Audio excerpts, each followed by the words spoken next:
Hey, welcome back. I'm Rick, and this is 65 by 65.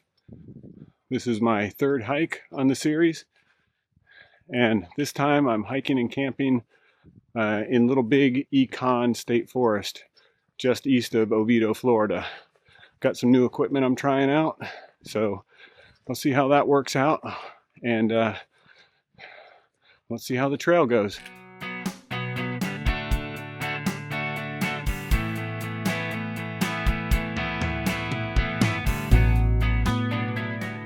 I started this hike at the Panorama Trailhead in Mills Creek Woodlands with two backpacking friends, Steve and Jim. From this trailhead, there's a short half-mile blue trail that takes you to the Florida Trail.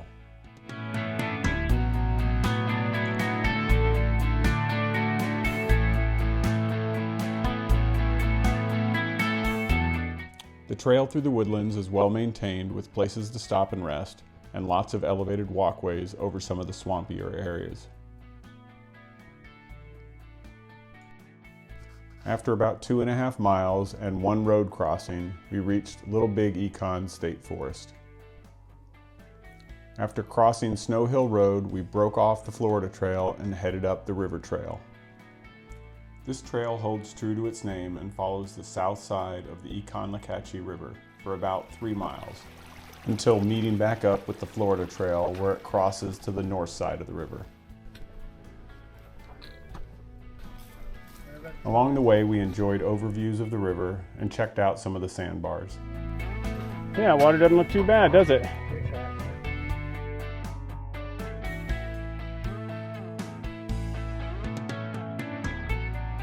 It was on this portion of the river that we stumbled across this big fella. He's lazy. I've lived in Florida for decades, and this is definitely the biggest gator I've seen in the wild.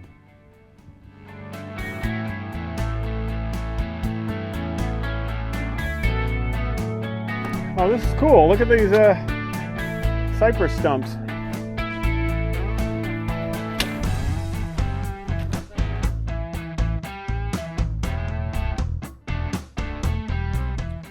We crossed the bridge where the old Flagler Railroad used to run and picked back up on the Florida Trail.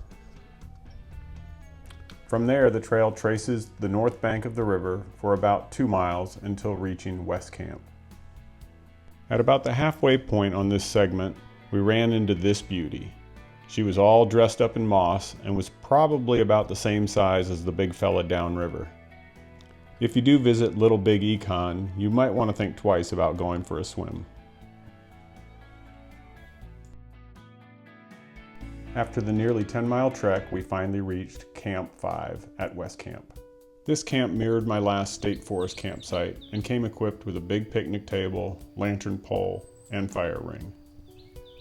Once at camp, we set up our tents and gathered some firewood before settling in for dinner and a long night of fireside conversation. As the fire faded, we hung our food bags and headed to our tents for the night. The next morning, I woke up early, as usual, and worked on getting a fire going from the remaining embers as the sun was rising. I don't know why I enjoy this so much, but I like the challenge of restarting a campfire from only a few remaining coals. That's a pretty good fire, huh? So we got up this morning, and they're doing a race right through the forest here. I think they're doing like a cross country on the Florida Trail. So there's our bear hang.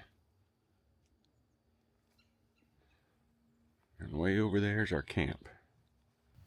After starting the fire, I retrieved the food bags and made a hot cup of coffee to go with breakfast. Oh, got that bear bag down. Time to make some coffee this morning, huh?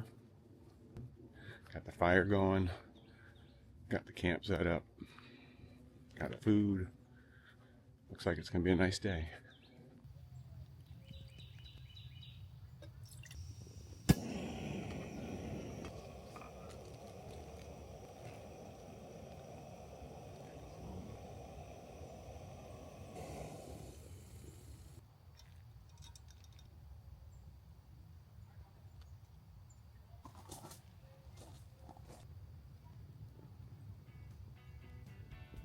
We took a quick hike to the nearby Bar Street trailhead to check out accessibility.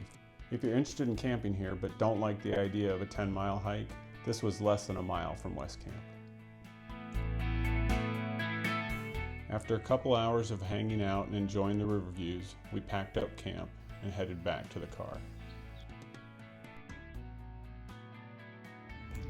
So again, I'm hanging my headlight, my temperature gauge, and I hang my glasses when I'm hanging them from this top zipper. And then in the middle I hang my inflator that has a light on it, so I can turn that on and get light. Got a few brightness levels, so that works really well at night. And last night it was warm, so I was able to just use the quilt free, so it wasn't even connected to the sheet part. That worked really well. Put my backpack in the corner, charger in the pocket with my phone, any other gear in the other pocket, and that's how I set it up.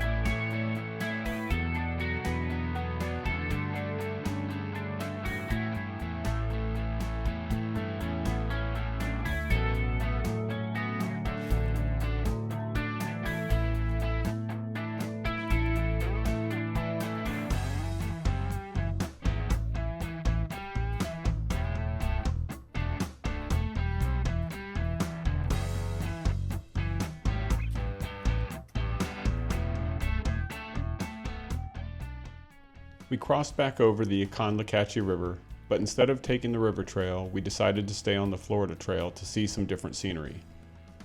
I'm glad we made this decision, as it was really beautiful.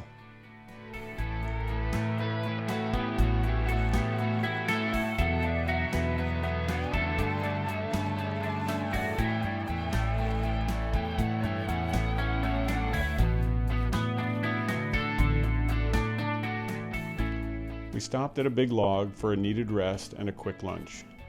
We didn't even realize until after we were finished there was a wild orange tree loaded with fruit right behind us. We tried one, and though it was very juicy, it was super sour. Of course, we expected that from a wild tree. We actually passed at least 2 more orange trees, a grapefruit tree, and even a tangerine tree growing wild along the trail. I tried one of the tangerines, and unlike the orange, it was remarkably sweet.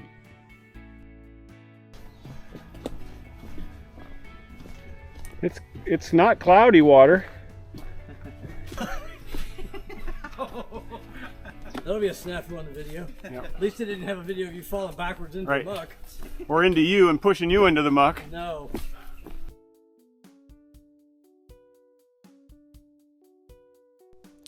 Eventually, we made it back to the Mills Creek woodlands and traced our path back over the elevated walkways and through the Florida brush, where we encountered another sampling of Florida wildlife. Oh, jeez. Not low enough. Oh, wow. Careful, careful. Oh, God. Dang. I'm through. I should get a video of you doing that, Jim. Oh, I'm getting a video of Jim doing that. Okay, you got a video of Jim doing it. Oh, he did it with style. Boo. It took another hour of walking above the water and ducking under trees until we made it back to the blue trail leading to our starting point.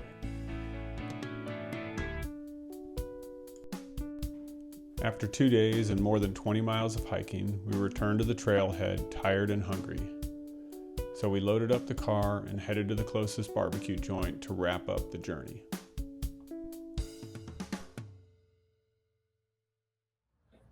Okay, let's talk about some of the equipment I brought on this trip. There's 2 new items that I wanted to talk about and 2 modifications to items I already had.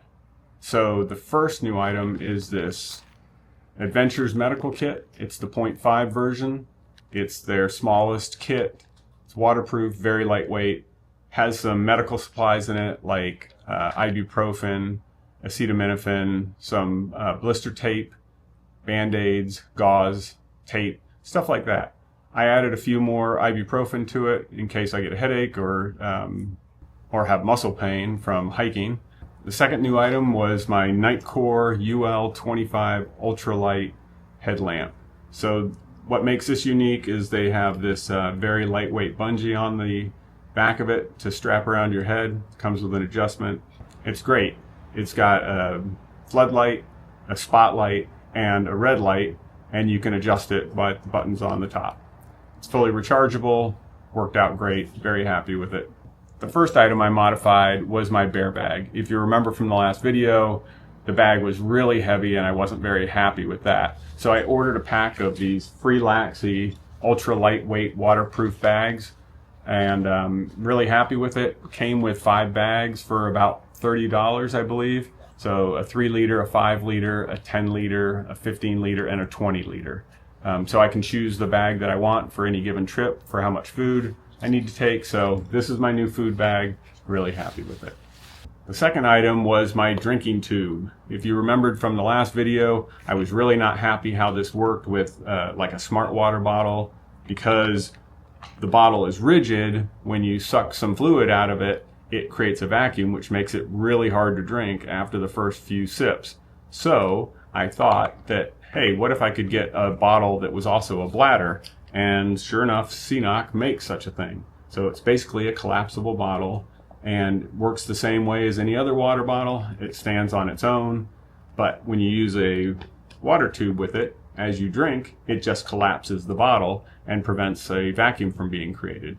Worked great, super happy with it. So the water tube is back on the equipment list.